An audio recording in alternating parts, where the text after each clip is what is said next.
ইয়াদরা হেলতে খুব সাতার সত্তর দিকে বুঝছেন নি ও তো গাবনার সাহেব আসো এরা ঘুমাই না জানো নিজের প্রতি খেয়ালটা হোগা হেলতে বাঁচতে লাগবো হোগা তারে ওভেন ক্লিনার 5 মিনিট আগে মারবা মারিয়া আগুন দিয়া থইবা ভিতরে ওভেনও আরো 5 মিনিট বা 10 মিনিট তো জানো থইলে তো ওগুলা নরম হইব আর কষার লগে উঠি যাব লগ লগ এসপে মারিয়া কষাই না জানো খামাইতো না এটা ভাত হয়ে যাব গিয়া ও তো হোগা তৈরা আমি আগুন দিয়া থইমু আরো 10 মিনিট বাদে আমি মশলা কষাই মালিক হলে সাভারে তো দিয়া ফি সাবিল্লাহ পয়সা কোন লই তো নাই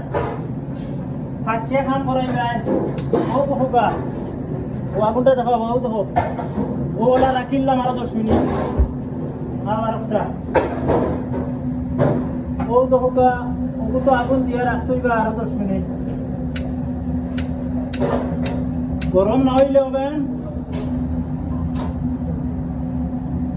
আচ্ছা ছুটতো না দিল্লি যাইতো না ও আমি তোরা ফ্লাম লাগাইয়া 10 মিনিট বাদে এটা খুলবো ফোন করলাম যে আমার ওভেনটা কি হইল মাশাআল্লাহ ঠিক আছে কি মগু কি হইল এই বড় না তো সাইড আচ্ছা ঠিক আছে মারি তো এখন আগুনটা মারি তো গ্যাসটা বন্ধ করলাম ও তো ওটা খালি বসা দিও না সময় দেন না চলতে না ওর লাল হয়ে গেছে ওলা কষাই গায় কষাই দিয়ে সব উঠবো ওলা কষাই গায় ওলা লাল মারো মরতা ইত্যাদি কষাই না মালিক হলে কিছু দেখাই যাবে দিকে তাপরে দিবা আগলাটা কি কষাইলা কষাইলা ওই যে একটা তো কাম হয় না দেখাইবে তাপরে তো তারা খুশি হইব মালিকের প্রতি বা মালিকে দেখা দিচ্ছে বলার তো বাজার সেখানে বলে আগলা থাকি আগুন খাওয়াই খাওয়াইতে নাই ওলা কষা কাটা দিন যেন দুই একটা তোদের গান ও পয়সা কিছুই দে তোলেরও গান শুনি পয়সা বল দেখো কা